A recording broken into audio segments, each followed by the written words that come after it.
What's up, everybody, and welcome to another edition of Tape Don't Lie with my man, Tim Doyle. He's on the wing. I'm Cam Smith. I'm running the point, and we're going to break down these prospects for the 2020 NBA Draft.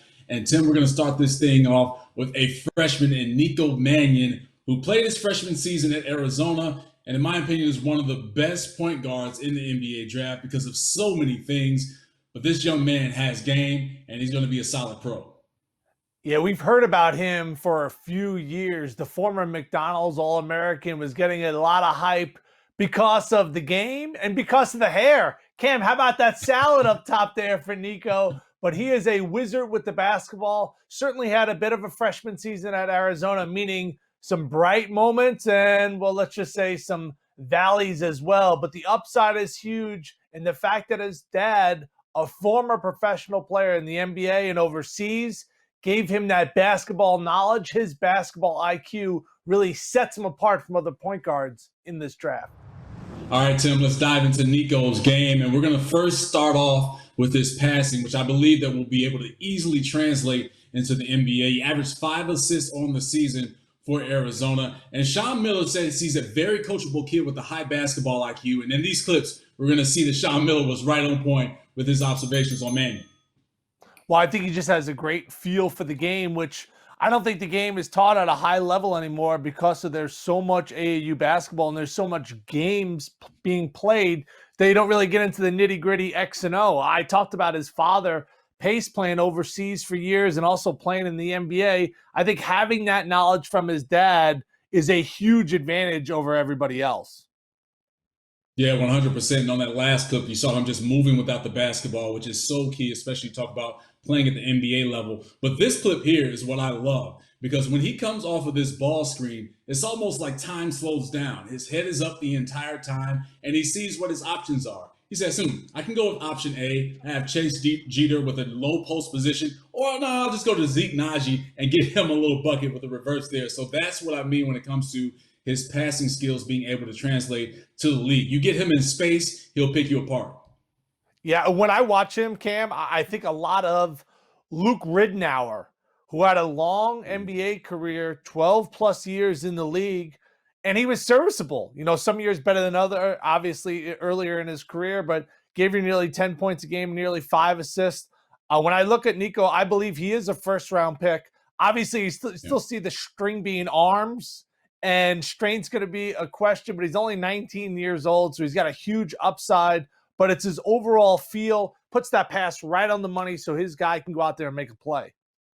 Yeah, you give me Luke Ridnour, I give you Jordan Farmar, NBA champion, played with those Laker championship teams where he's able to create his shot and get others involved. Now, I think he is a better passer than Jordan Farmar is, as you see, against the zone. And it goes back to his basketball IQ again, and also his experience playing internationally for the Italy's senior national team. He was able to really get some minutes, some meaningful minutes for that team and make sure that his impact was felt. But that comes with this situation here where he slices into the lane and, again, threading that pass through the thick of the zone for a deuce.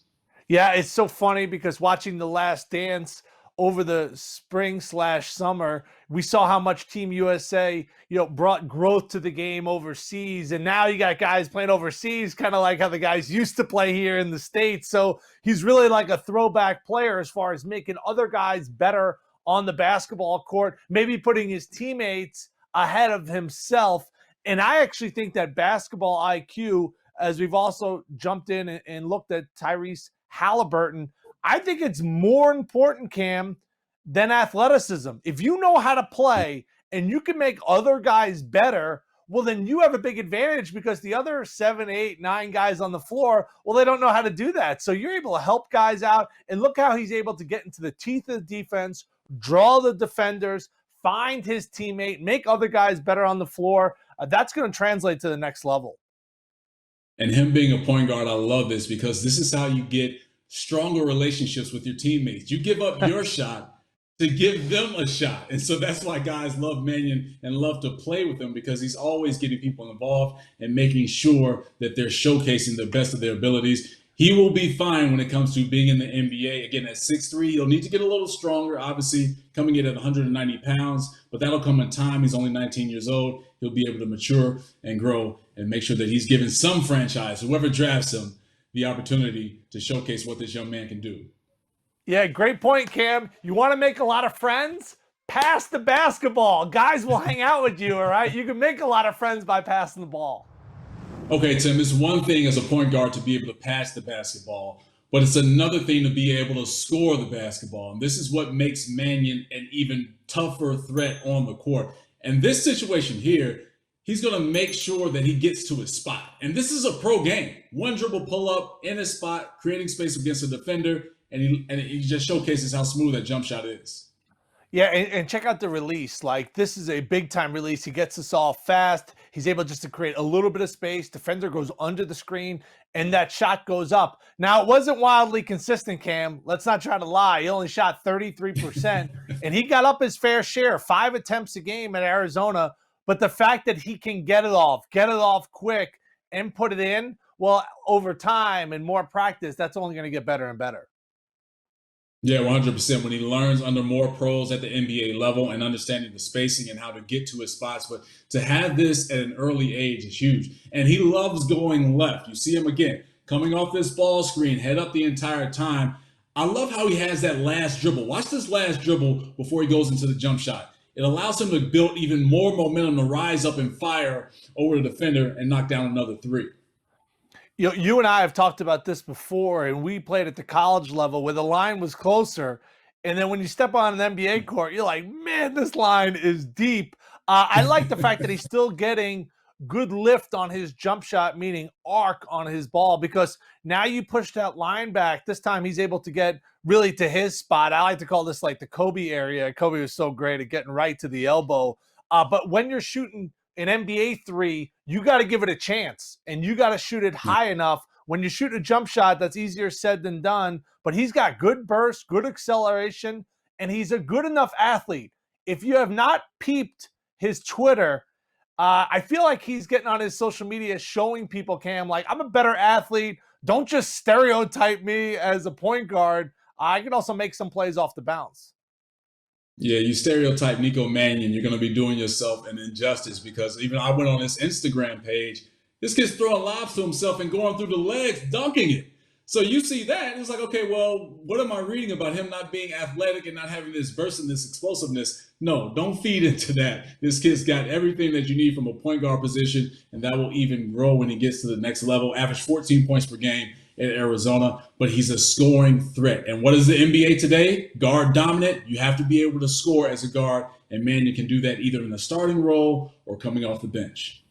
Yeah, no filters and dunks. I got to put the filters on to make me look skinnier. I need like a 30-day challenge that the Smith household's doing to get skinny right now. No filter on that dunks. That kid's a real athlete. Tim, we broke down Mannion's passing, his scoring, but we're going to go a little deeper into his scoring some more and look at these transferable skills that will be able to find success not only in college but also find success in the NBA. And it's that in-between game, those giant killers, baby, those floaters. And in this clip right here, we go back to the explosion. He's explosive off that dribble, gets right to the rim, and is able to finish. Well, that was the biggest difference for me, Cam, going from high school to college. Was it was still the same getting in the lane, but then when you get in the lane, it was like, oh boy, who's waiting for me there? And that's even going to be a greater challenge at the next level. So you know that they're going to force him to drive, force him into the trees. How is he going to get creative with the finishes, getting in the lane, dropping the teardrop like you see right here? Like, you got to have kind of that in your bag to be able to finish at different angles, especially when you're, let's just say, a bit undersized. Yeah, 100%. And you think about guys like Steph Curry, Damian Lillard, you go Kemba Walker, Kyrie Irving. These are all guys that understand that when they get into the lane, there's sometimes where you're not going to get right to the rim. You have to be able to showcase that floater. And 21% of Mannion's shot last season at Arizona were floaters. So that lets you know that he gets into the lane and he works on that, because he knows that that's a vital part when he's going against bigger, more athletic defenders that are coming over the help side. But he does it so smooth, eyes on the rim, and gets a nice high arc to get that thing to go. Yeah, that's really an evolution of the game from when we played, right? It was more of like teaching you a pull-up jump shot. And when you watch kind of MJ in The Last Dance, or if you watch Kobe, who really followed in MJ's footsteps, he was so intent on kind of getting to that spot and pulling up, where now there's this evolution of the floater. And the game has changed in that way. I'm not necessarily saying it's better, and maybe I'm a bit old school right now, but when I talk to scouts about Mannion's game, the one question mark about his game is his shot selection. Talked about only shot 33% from three, and I think at times was trying to do maybe a little bit too much with the ball. So the hard part with the floater is your body's going one direction, and then you're trying to like ease the ball in another direction. The talent is there. The IQ is there. I think strength and decision-making are going to end up being his swing skill sets. Yeah, 100% on that, Tim. We know that at some point he will be able to make that ascension and rise up with his game in terms of getting better shots, better selection, shooting better percentages. But this kid is going to be a first-round draft pick, and whoever drafts him will be getting a nice point guard, one of the top point guards that is coming in the 2020 NBA draft, Nico Mannion.